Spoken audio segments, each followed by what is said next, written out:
नमस्कार बच्चों, कैसे हो आप सब। तो बच्चों आज हमारा हिंदी व्याकरण का, मैंने आपको इससे पहली वाली क्लास में बताया था कि हम अब नेक्स्ट चैप्टर किसका शुरू करेंगे, हिंदी व्याकरण का। तो आज हम हिंदी व्याकरण का पार्ट 1 हमारी भाषा क्या शुरू करेंगे, हम हमारी भाषा को शुरू करेंगे। तो आपको पता है पहले मैं आपको बोल के बता रही हूँ, तो ये क्या है, हमारी भाषा है।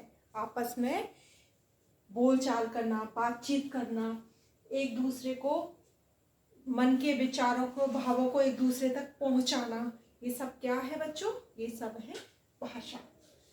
तो देखो पहले हम भाषा की परिभाषा को समझेंगे। क्या समझेंगे, परिभाषा। भाषा से हम दूसरों की बात समझते हैं और अपनी बात दूसरों तक पहुंचाते हैं। ठीक है, ये है भाषा की परिभाषा कि हम अपनी बात दूसरों को समझाते हैं और दूसरे हमारी बात को सुनकर समझते हैं। यानी भाषा से हम दूसरों की बात तो समझ रहे हैं और अपनी बात दूसरों तक पहुंचा रहे हैं। अब जैसे मेरे मन में भाषा के प्रति जो भी विचार आ रहे हैं वो मैं आपको प्रदान कर रही हूँ, ठीक है ना, और आप उनको सुनकर क्या कर रहे हो, समझ रहे हो। उनको क्या कर रहे हो, सुनकर समझ रहे हो। तो ये है हमारी भाषा की परिभाषा कि भाषा से हम दूसरों की बात समझते हैं और अपनी बात दूसरों तक पहुंचाते हैं। अगला है हमारा, भाषा के मुख्यतः 2 रूप होते हैं। भाषा के मुख्यतः क्या रूप, कितने रूप होते हैं, 2। नंबर 1 मौखिक, नंबर 2 लिखित। मौखिक में बातचीत करना आपस में, ये मौखिक के उदाहरण है। आपस में बातचीत करना तो मौखिक हो गया ना, बोलकर सुनकर। भाषण देना क्या हो गया, मौखिक भाषा का उदाहरण। कहानी सुनना, सुनाना किसका उदाहरण हो गया, मौखिक भाषा का। क्योंकि इसमें मौखिक भाषा में एक दूसरे बोलकर और सुनकर अपने भाव और विचारों का आदान प्रदान करते हैं। दूसरा था हमारा लिखित भाषा। क्या था, लिखित भाषा। दूसरा था हमारा लिखित भाषा। तो लिखित भाषा में उदाहरण आएंगे पत्र लेखन, क्योंकि हम लिखकर अपने भाव और विचारों को दूसरों तक पहुंचा रहे हैं। समाचार पत्र, समाचार पत्र में लिखे हुए हम समाचारों को पढ़ रहे हैं, पढ़कर समझ रहे हैं। पुस्तक पढ़ना, आप हर विषय की पुस्तक पढ़ते हो, उसमें इतने सारे सब्जेक्ट के बारे में, पाठ के बारे में लिखा रहता है, आप उनको पढ़कर समझते हो और हम उनको पढ़ाकर आपको समझाते हैं। तो ये किस में आएगा, ये लिखित भाषा के अंदर आएगा। तो मैंने आपको मौखिक भाषा के उदाहरण बताए, मैंने आपको लिखित भाषा के उदाहरण बताए। अब आपकी बुक में नीचे है कुछ पॉइंट लिखे हुए हैं। हम अपने भावों की अभिव्यक्ति हेतु मौखिक और लिखित भाषा के, हम अपने भावों की अभिव्यक्ति से हमने मौखिक और लिखित 2 भाषा को समझा। इसके अतिरिक्त एक तीसरी भाषा का भी प्रयोग करते हैं।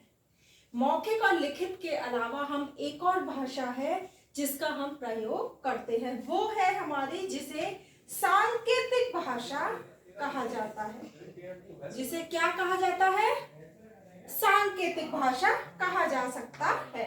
इसके अंतर्गत संकेतों द्वारा हम अपने भावों व विचारों का आदान प्रदान करते हैं। इसमें हम संकेतों से, इशारों से क्या करते हैं, अपने भाव और विचारों का आदान प्रदान करते हैं। परंतु मौखिक भाषा ही भाषा का मुख्य रूप है। मुख्य रूप जो भाषा का बताया गया है वो मौखिक भाषा को बताया गया है।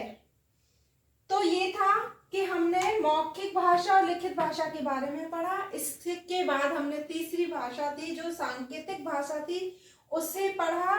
सांकेतिक भाषा के बारे में हमने पढ़ा कि संकेतों द्वारा संकेत करके हम अपने भाव और विचारों को दूसरों तक पहुंचाते हैं। जैसे किसी ने कहा कि आपकी छोटी बहन कहाँ है, तो हमने इशारे से बताया, क्योंकि हमारी छोटी बहन हमसे कुछ दूर खड़ी हुई थी, तो हमने इशारा करके संकेत करके उसको बताया, तो उसने मेरे मन के भाव और विचारों को समझा और सोचा कि उसकी छोटी बहन वहां पर खड़ी है। तो ये हो गया संकेतों द्वारा सांकेतिक भाषा को समझाना। अब हमने भाषा के मुख्यतः दो रूप, मौखिक भाषा और लिखित भाषा को समझा। इसके बाद जो हमें दिया था कि इसके अलावा एक भाषा होती है सांकेतिक भाषा, उसको भी हमने समझा। अब आपको अपना भाषा पाठ बहुत अच्छे से पढ़ना है। पाठ का जो भाषा का जो निचोड़ था वो मैंने आपको पूरा क्लियर कर दिया है। अब आप इसके बाद अपने पाठ को पढ़ोगे तो वो बहुत अच्छे समझ में आ जाएगा। तो चलो, ये है आपकी हिंदी पाठ्य पुस्तक स्पर्श हिंदी व्याकरण। ठीक है, हिंदी व्याकरण की बुक है। इसमें आपका पहला पाठ है हमारी भाषा, जिसमें आपको कुछ चित्रों के द्वारा पहले भाषा को समझाया गया है। किसके द्वारा समझाया गया है? चित्रों के द्वारा। देखो, पहले चित्र में है अच्छा माँ, यानी बच्चा कह रहा है अच्छा माँ, क्योंकि बच्चा बस में बैठ के स्कूल जा रहा है। तो ये किसका उदाहरण हो गया? मौखिक भाषा का। दूसरे में है बेटा फूल मत तोड़ो। दोनों आपस में बातचीत कर रहे हैं ना, बच्चा फूल तोड़ रहा है लेकिन उनसे कहा जा रहा है बेटा फूल मत तोड़ो। किसका उदाहरण हो गया? मौखिक भाषा का हो गया। टीचर है क्लास में, पिक्चर दिख रही है आपको, बच्चों को चुप कर रही है, तो ये क्या हो गया? सांकेतिक भाषा। कौन सी भाषा हो गई? सांकेतिक भाषा हो गई। ठीक है, संकेत के द्वारा बता रही है, फिंगर रख रहे हैं लिप्स पे, तो बच्चे समझ रहे हैं कि मैडम हमको चुप करने के लिए बोल रही है। अगला है रुको, यानी संकेत करके बताया जा रहा है। ठीक है, अगला है म्याऊं।